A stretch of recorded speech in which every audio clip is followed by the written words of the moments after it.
Thank you very much, Mr. Speaker. Mr. Speaker, I rise to make my contribution to the presentation of the National Budget 2020-2021. Let me begin by commending the people of Dominica, both here and in the diaspora, for ensuring that during these perilous times, in a world full of crisis, uncertainty, and dismay, we continue to journey on. But more important, Mr. Speaker, we always ensure that we have the right driver. Mr. Speaker, any country in the world that have gone through Tropical Storm Erika and lost 90% of GDP. 2 years later, Hurricane Maria destroying 226% of GDP.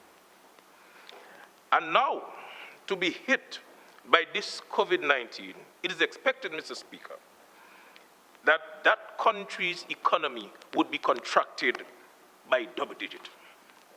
Mr. Speaker, the reason why Dominica can continue to remain afloat and not plunge into a financial precipice like we had seen in the days around 1999, Mr. Speaker, speaks to its strong leadership, its prudent and responsible financial management,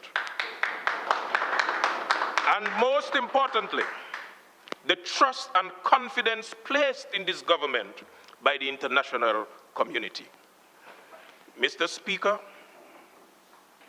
in light of this, I would expect that the leader of the opposition and his team would come here this morning, or rather this afternoon, dressed in red, with palm branches, waving and shouting, "Glory, glory, we have gotten it correct." But instead, Mr. Speaker, they come here with the same rhetoric of preaching doom and gloom, blaming and complaining, not realizing, Mr. Speaker, that is the very attitude that will have them remain seated over there for a very long time, Mr. Speaker. Mr. Speaker, for 1 minute, after listening to the leader of the opposition, is he in the House? For 1 minute, I thought I was living in a different country than him, Mr. Speaker. Mr. Speaker, I came here with the intention to learn something from my pal rep. As a new man in the House, Mr. Speaker, but unfortunately, there was absolutely nothing to learn, Mr. Speaker.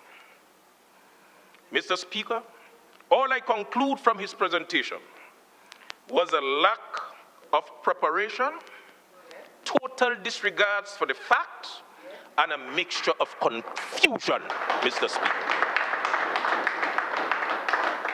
Mr. Speaker, I bring you warm greetings from the Marigold Constituency, the wonderful people of Marigold and Concord.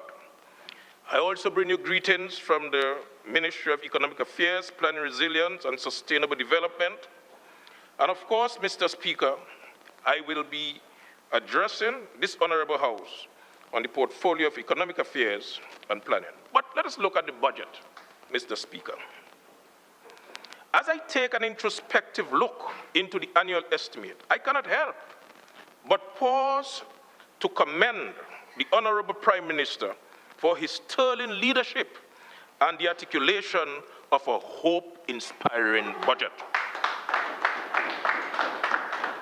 Mr. Speaker, he is doing so at a time when the entire world is grappling with recent-day challenges and with very few answers, Mr. Speaker.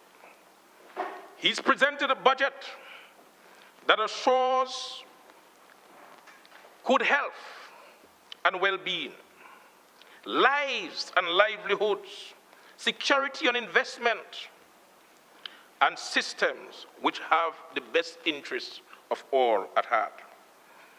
This national budget, Mr. Speaker, is a policy document which not only inspires hope, but one which outlines concrete plans of government's intention and commitment to make life better for every citizen in this country.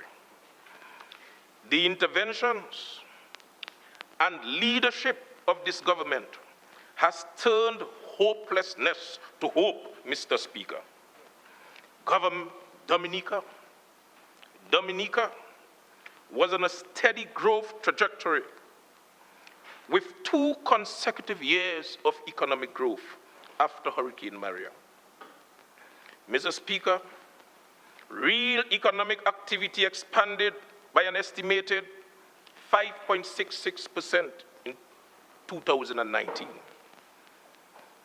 We saw a 22.9% increase in agriculture, and that is agriculture production, which led to a 20% increase in revenue, that is 2019-2020, Mr. Speaker.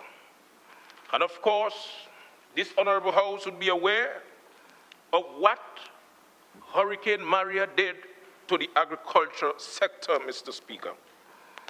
We lost an estimated 485 million, according to post-disaster needs assessment. Thankfully, direct intervention for the enhancing agriculture, resilient and national food security provided a strong boost to activities in that sector in 2019. Mr. Speaker, we also saw expansion in the construction sector. Dynamics in the construction sector, while suggesting normalizing activities in 2019, positively impacted key economic sector, in particular wholesale, retail, trade, transport, storage, and communication, Mr. Speaker. Mr. Speaker, there was also positive outturn in the tourism sector, with tourist arrival increasing by 42.6% in 2019 compared to that of 2018, of which stay-over tourists increased by 41%. The hotel and restaurant sector grew by 41.9% in 2019, Mr. Speaker. Mr. Speaker, overall, there were positive signs that we were able to weather the devastating effect of 2 major disasters in close proximity. In fact, before COVID-19, outlook for 2020 was marked by anticipated strong construction activities stemming from the implementation of large-scale investment, not only in respect to housing development, but the construction of many health centers all over the country, Mr. Speaker. Mr. Speaker, it was forecasted, Mr. Speaker, that we would have seen growth of 3.91%. Mr. Speaker, just in January, in 2020, the IMF had already forecasted a growth of 5.5%, Mr. Speaker. As a result of COVID-19, the economic outlook dimmed, Mr. Speaker. It appears to me that the consistent baptism of fire which have confronted this government and people have only served to make us stronger, make us wiser, make us more creative, more innovative, and certainly more resilient, Mr. Speaker. Mr. Speaker, the extent of this pandemic will obviously vary from country to country. But the type of impact we have witnessed namely the contraction of activities, resulting in increased unemployment, poverty, and inequality.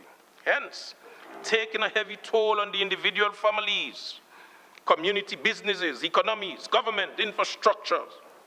Mr. Speaker, COVID-19 hit us really, really, really hard, Mr. Speaker. Can you imagine?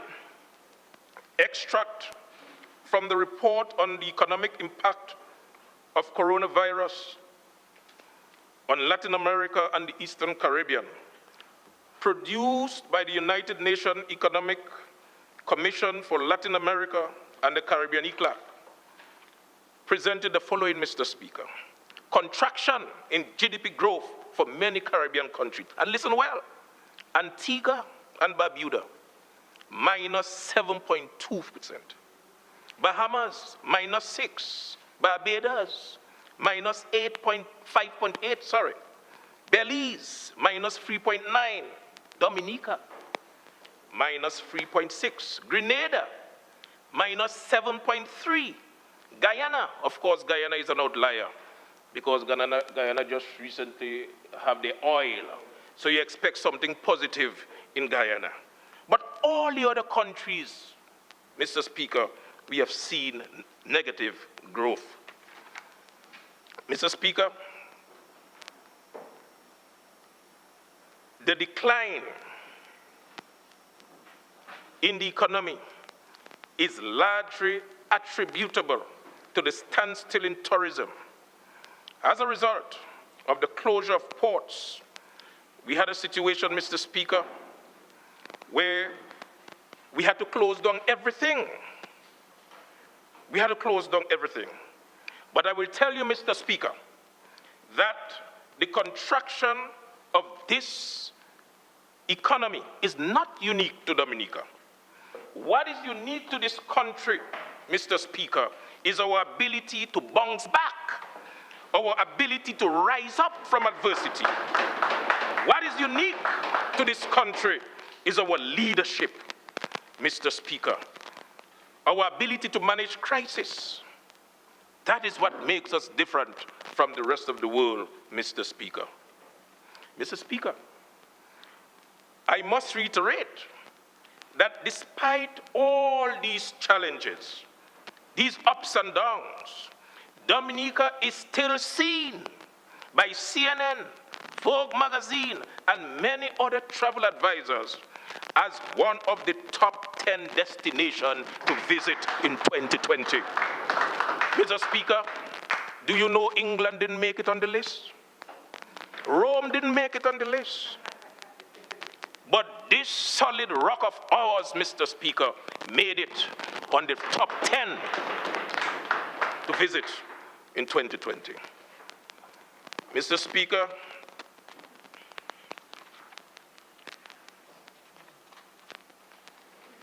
the Ministry of Economic Affairs, Planning, Resilience, Sustainable Development was created after December 2019 election,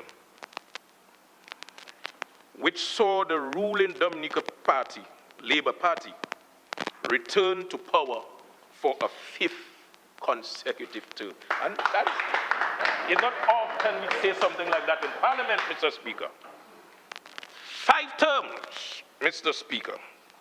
The creation of that ministry was premised on the desire to provide central focus to development needs and of the country, manifested through sustained and inclusive growth, environmental protection and management, and social development, social protection, and poverty reduction.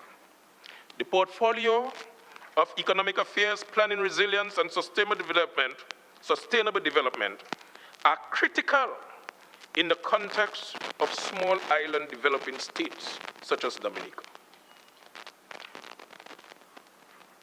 which, of course, Mr. Speaker, is threatened by multiple vulnerabilities and shocks, both internal and external. Mr. Speaker, economic affairs provide for the consideration of the fundamentals of present daily requirements of the population, and of course, future national expectations and aspirations.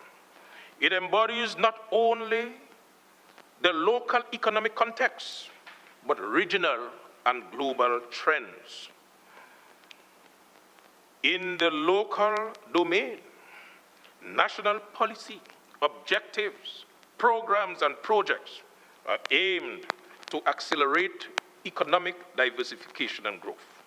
Mr. Speaker, growth is very important for societal sustenance and advancement. Let us talk briefly, Mr. Speaker, of the national economy.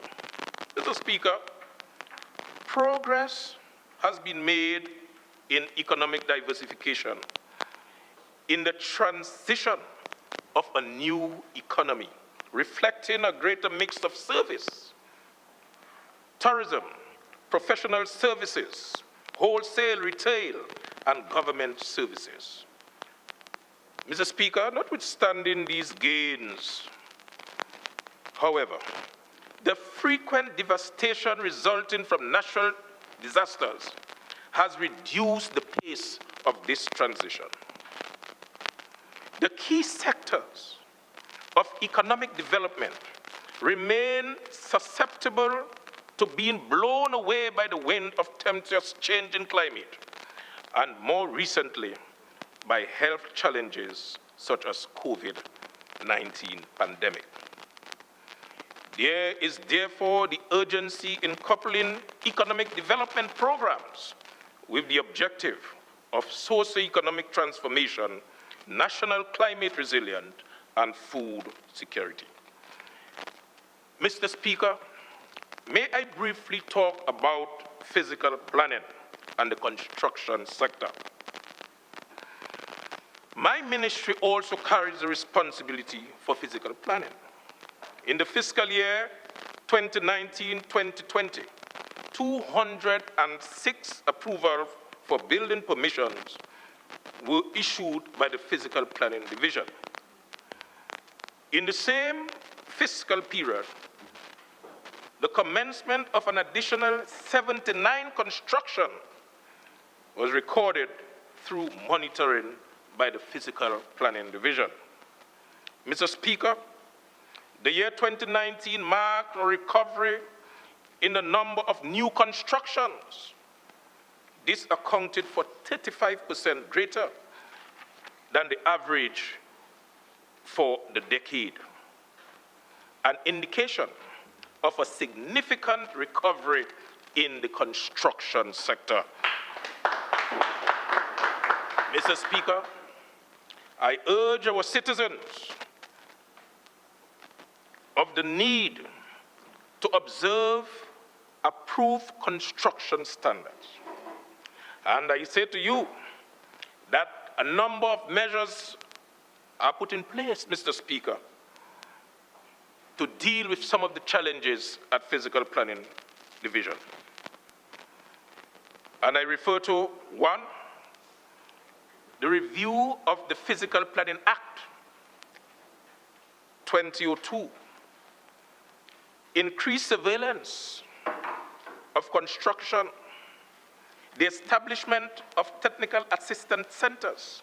And Mr. Speaker, may I just say that the establishment of technical assistance centers funded under the World Bank through the Housing Recovery Program will address the challenges, or some of the challenges, posed by the existing human resource constraint of the Physical Planning Division.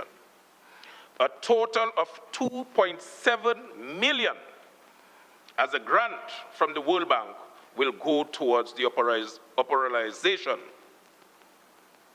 of the TACT. Mr. Speaker, I want to touch briefly, while I look at my clock, on resilience and sustainable agenda.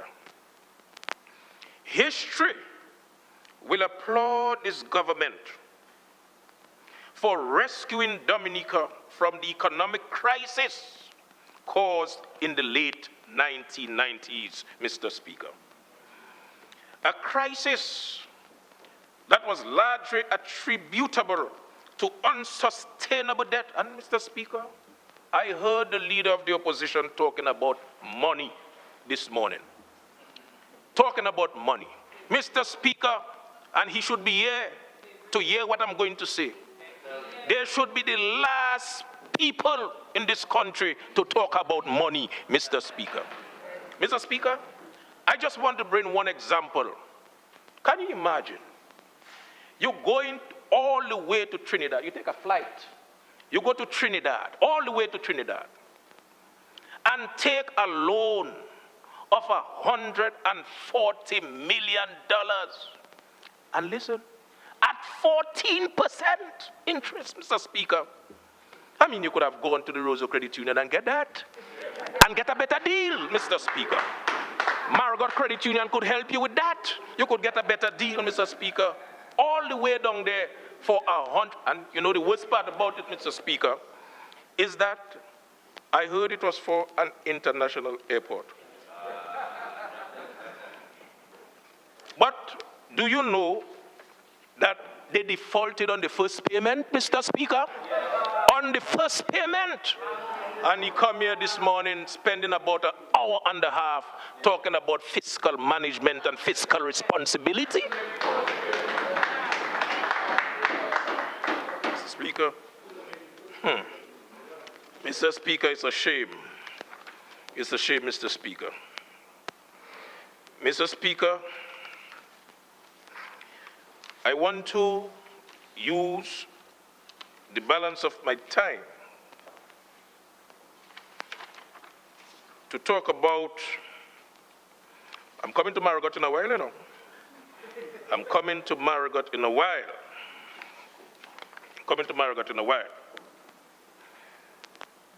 The economic crisis in a number of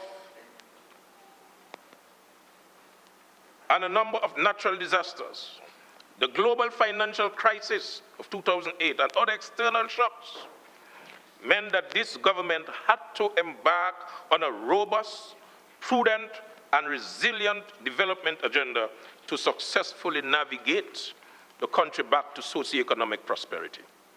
This was done by adopting a comprehensive national development planning framework, first with the Growth and Social Protection Strategy, and now the National Resilient Development Strategy 2018-2030, Mr. Speaker. Mr. Speaker, the National Resilient Development Strategy has deeply embedded a clear vision articulated by the Prime Minister to build the first climate-resilient country in the world. Mr. Speaker, our planning framework lays the foundation and pathway for attaining developed country status by the year 2030. Most importantly, as the principal overarching national strategic planning mechanism, it has guided the priority and thrust of programs and projects undertaken by this government. Of course, these documents are of critical importance, and they should not, Mr. Speaker, remain on shelves. We have to continue to put them into action, Mr. Speaker. Mr. Speaker, the ministry has the responsibility to ensure that these resilient planning documents remain active, given their elaborate climate resilient development pathway for Dominica. And this is characterized by the following. 1, the promotion of food security and self-sufficiency through climate resilient agriculture and fisheries development. Enhancing the resilience of ecosystems and sustainable use of natural resources. Enhance infrastructure resilience. Promote the sustainable human settlement and communities. Provision of adequate and sustainable social protection system with the ability to respond rapidly to the impact of shocks at the individual and household level. Mr. Speaker, while those with a flair of words to this government, words has to be translated into consistent and continuous action. The continuance of this policy agenda is of paramount importance to our resilient government and development paradigm. Building resilience, Mr. Speaker, to multiple hazards is not an option, but it is an imperative. Mr. Speaker, I also believe that history will also applaud this administration for adopting a non-conventional financing modality in the pursuit of creating infrastructure and socio-economic output, and that seek to transform Dominica into a developed country. These modalities have assisted in the buildup of fiscal buffer, which permit us to finance immediate recovery prior to the receipt of official development assistance. Mr. Speaker, think about it. Can you imagine at this very crucial juncture of our history, a Dominica without Honorable Roosevelt Skerritt and the Dominica Labour Party? Can you imagine what a calamity we would have in the healthcare system at this time? Mr. Speaker, we have already heard it from the opposition, preaching doom and gloom. Those who were expecting that our healthcare system would have crumbled by now, Mr. Speaker. But we have good news for them, Mr. Speaker. The report is clear to all that today we can be comforted that we have 0 active COVID cases, Mr. Speaker. Today we can be comforted that we have 0 deaths, Mr. Speaker. And while they continue to criticize and complain and condemn our effort here in this country of ours, Mr. Speaker, there are people or other countries, Mr. Speaker, that are emulating the very things that we are doing here, Mr. Speaker. There are countries in the world that are waiting to see what protocols we put in place so that they can adopt, Mr. Speaker. Mr. Speaker, we are ranked as number one. Number one.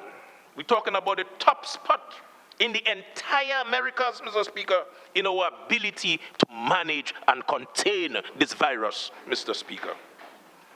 So, Mr. Speaker, at this juncture, let me commend the sterling contribution of our frontline workers and the general public for their cooperation. Mr. Speaker, this does not only speak volume for our healthcare system.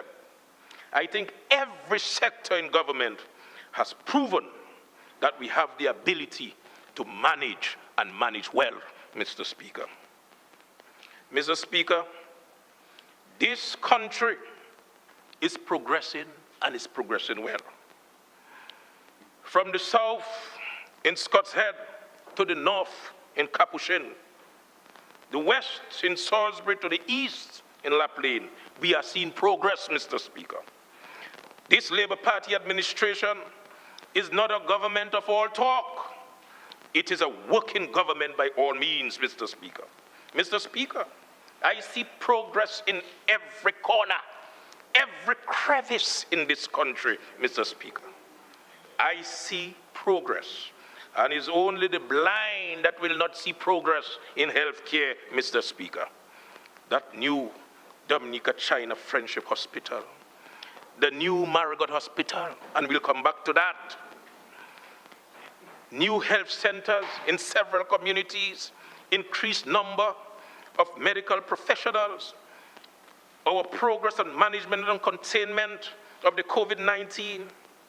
I see progress on the EO-Libla Highway, 3 major bridges opening on the very same day, Mr. Speaker. Progress on road rehabilitation across the country, solar light program all across the country, progress in agriculture and trade with increased production, increased markets, increased revenue, progress in education and investment in our human resource capacity, progress in housing, transforming the lives of more than 843 families, Mr. Speaker.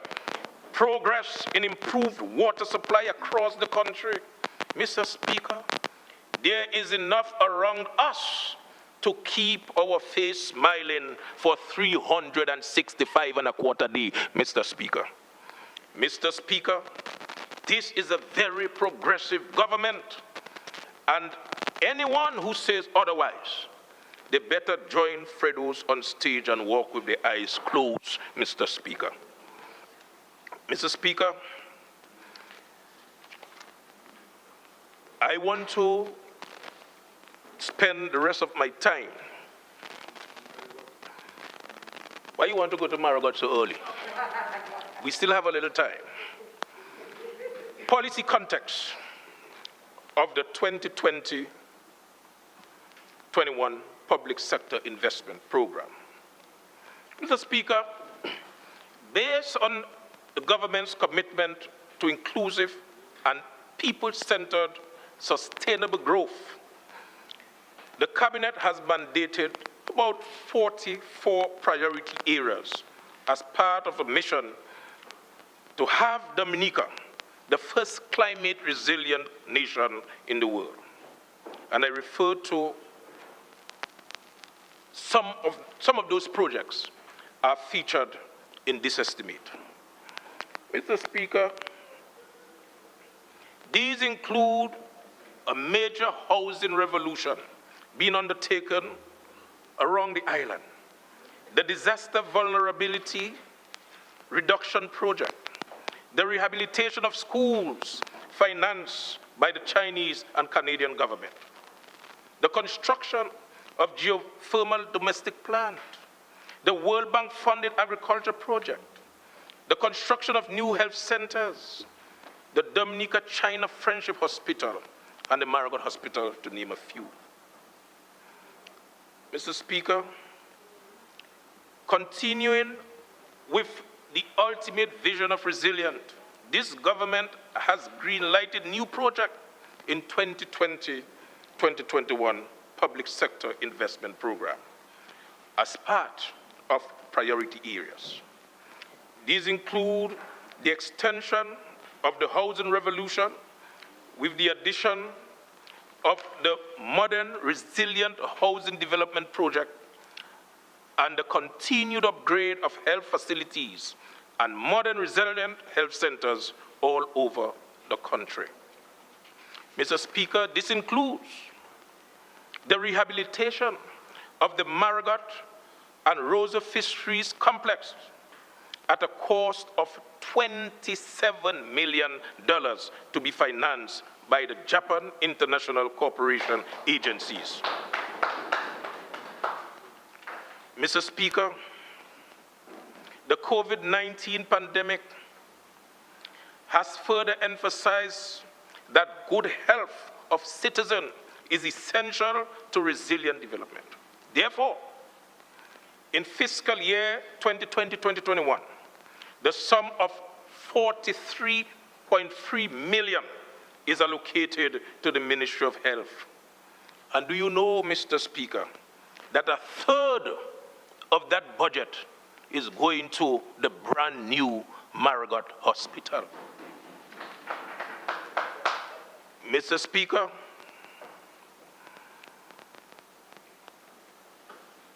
the Climate Resilient and Recovery Plan mentions 6 focus result areas, one being well-planned and durable infrastructure.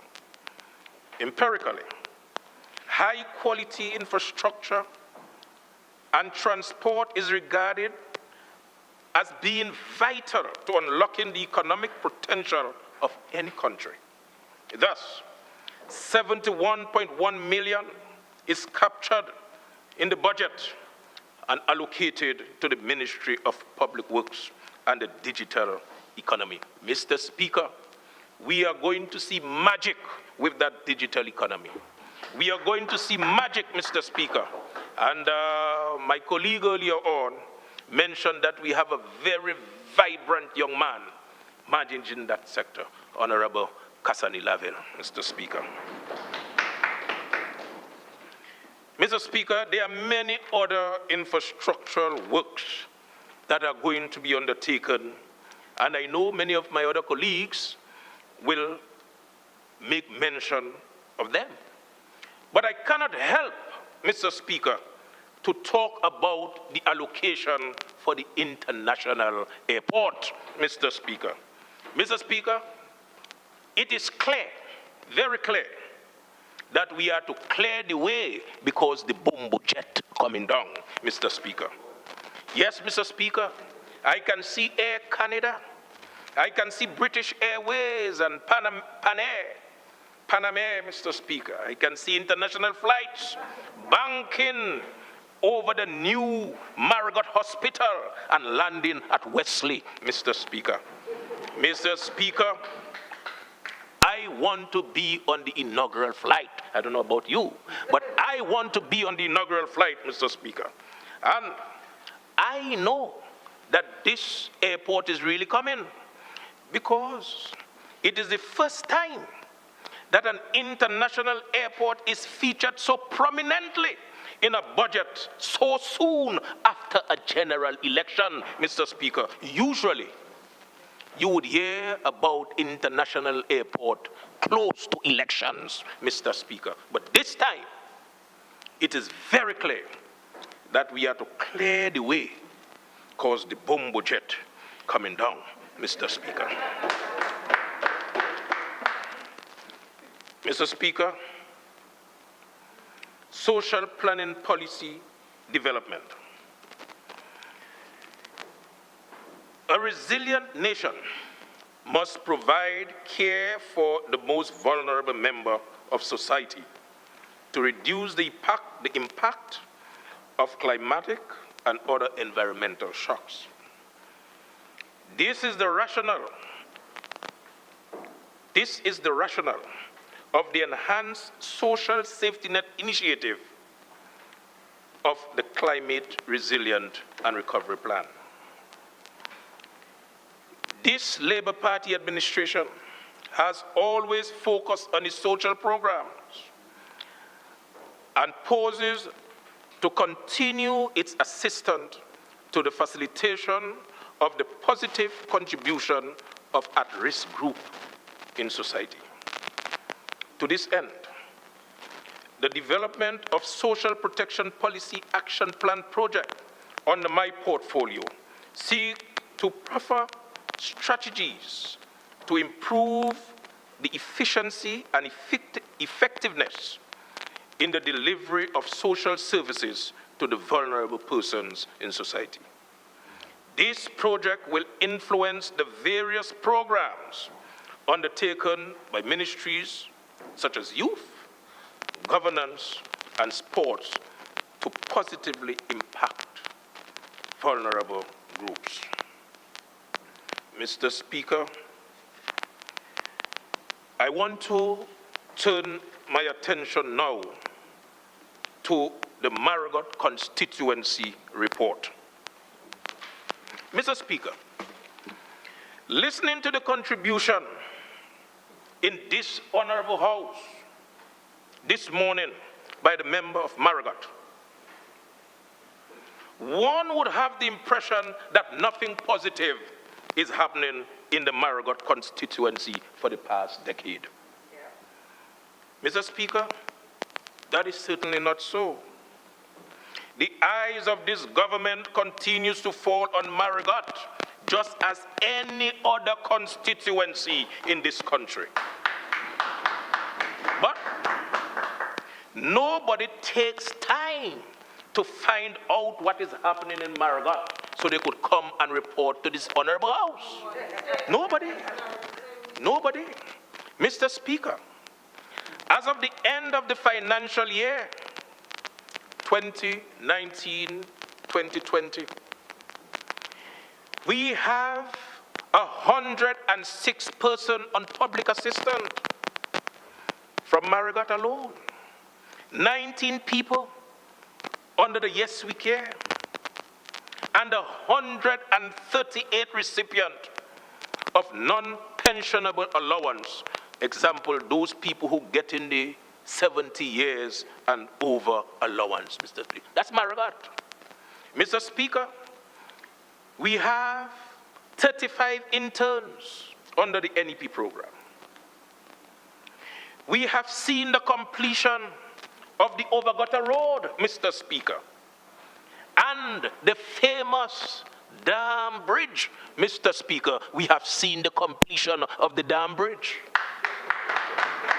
Mr. Speaker, we have seen 8 recipients of government scholarships, 13 houses at an advanced stage of construction at Sam's Gutter, Compliment Samaritan Purse, and the government of Dominica.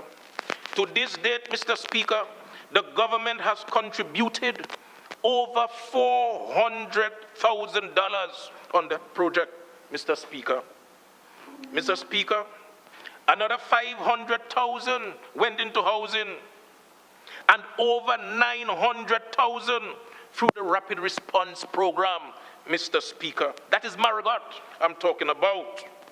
Mr. Speaker, we have seen the commencement of 10 houses at Melvin Hall under the Sustainable Housing Program Solution Project, Mr. Speaker. We have seen the resurface of the road from Pigwa to Hilltop, and that we're talking about Marigold, Mr. Speaker.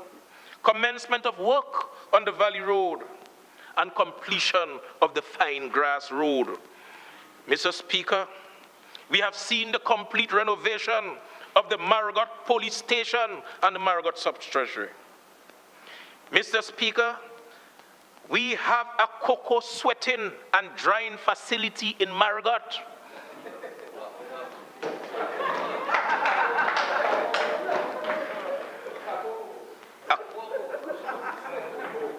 It has certain words I cannot call. But Mr. Speaker, that facility is 80% complete. And let me just pause to commend Mr. Stewart Paris for producing one of the best cocoa beans in the world, Mr. Speaker. Mr. Speaker, we have farmers from Marigold who are beneficiaries of the World Bank Agriculture Project and homeowners who are beneficiaries of the World Bank Housing Project. Mr. Speaker, many of our students are 15 more minutes. Member of the school. Honorable Minister, 15 more minutes. Sorry? 15 more minutes. Thank you very much, Mr. Speaker. Mr. Speaker, we have students. Many of our students, Mr. Speaker, are beneficiaries of the school book and uniform allowance program, Mr. Speaker. Many of them are also part of the school feeding program, Mr. Speaker. Mr. Speaker, all our secondary school students are provided with free transportation, Mr. Speaker.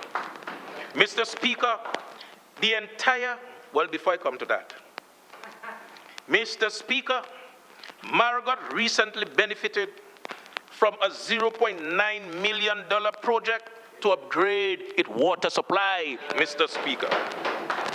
Mr. Speaker, the entire country is witnessing the construction of a brand new health center and a brand new Marigold hospital, Mr. Speaker.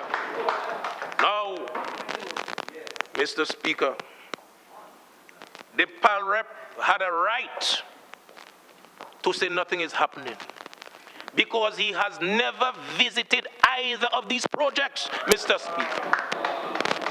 And I'm subject to correction, but I have never seen it on his Facebook page, and I know you like Facebook.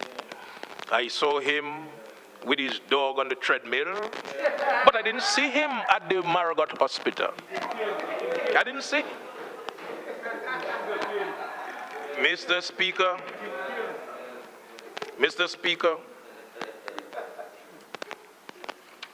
the Marigold Hospital, I mean, sometimes when I talk about that project, Mr. Speaker, it would almost bring tears to my eye.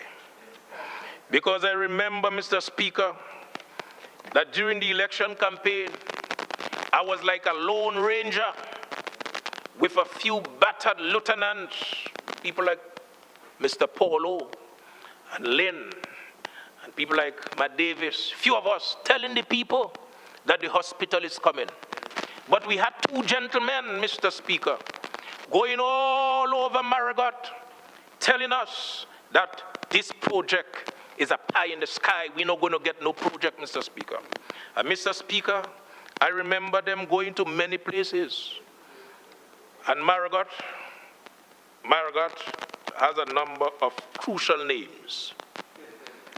You can either find a hill, you can find a gutter, or you can find a hole. Mr. Speaker, these two gentlemen went all over Marigold. They went to Mango Hole. They went to Panto Hole. They went to Crab Hole. They went to Mal Hole. They went to Pussy Gutter, Mr. Speaker.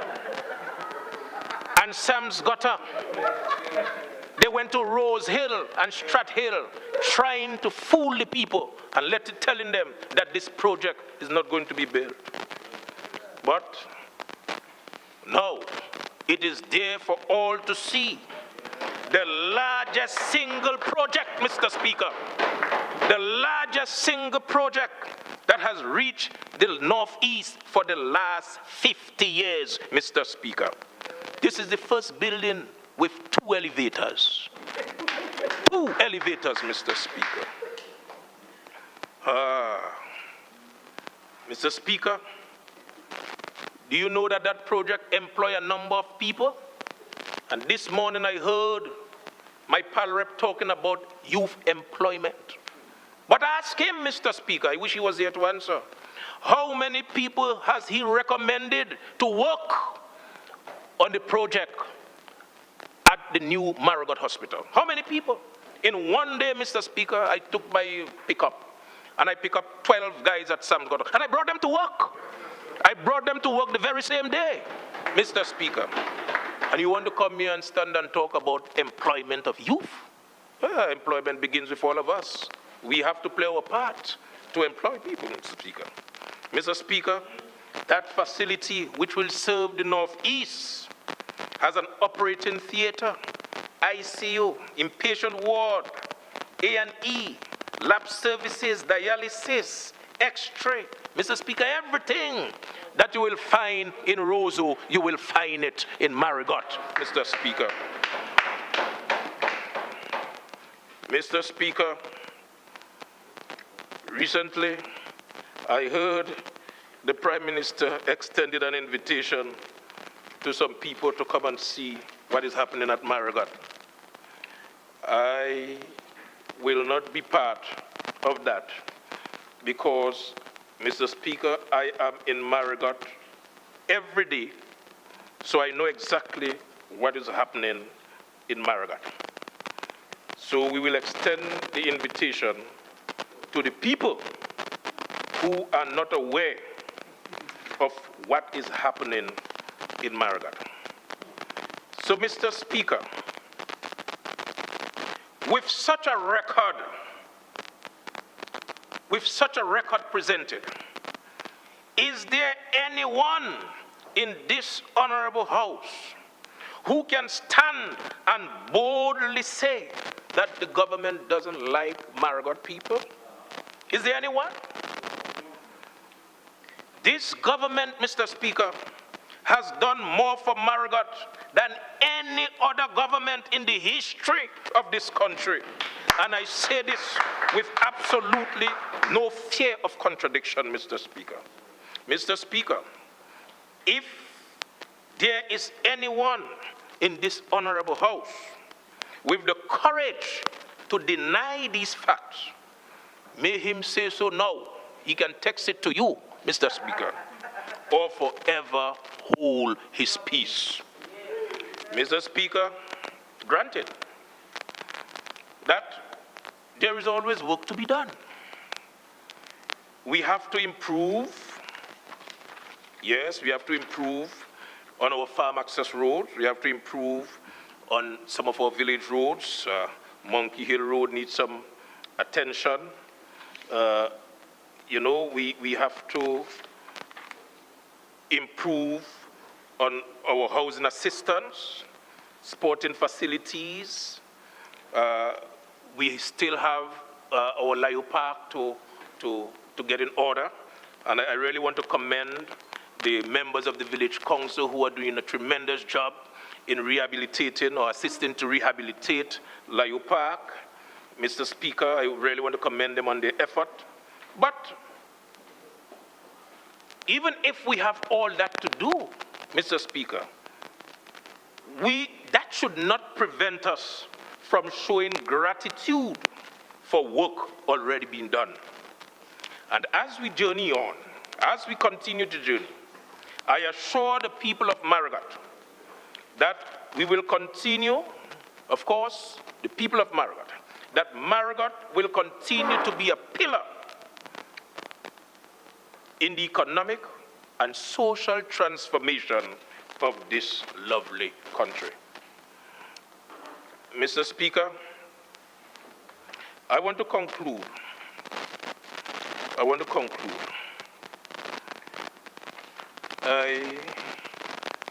want to make sure I have the correct conclusion.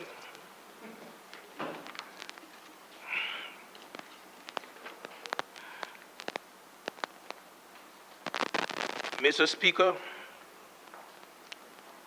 the COVID crisis gives us an opportunity to reset, to come together, and to be even more innovative. The COVID-19 crisis, it recovers and deepens our ambition, our vision of being the first climate resilient country in the world. Mr. Speaker, the budget presented by the government of the Commonwealth of Dominica is meant as a basis to achieve inclusive growth, gender equality, job creation, and most importantly, better resiliency. I wish therefore to conclude by giving thanks to the Prime Minister, the Honorable Dr. Roosevelt Skerrit, for selecting me as a member of Cabinet and for demonstrating great confidence in my ability to lead with him during these difficult times. And Mr. Speaker, I must say to you that it is not anybody that would recognize a Calypsonian from Sam's gutter and make him a government minister. It's not anybody, Mr. Speaker. And I want to thank the Honorable Prime Minister. I also wish to express gratitude to all my cabinet colleagues, a team of humble, devoted, sincere, and honest laborites who know how to step up to the task, Mr. Speaker.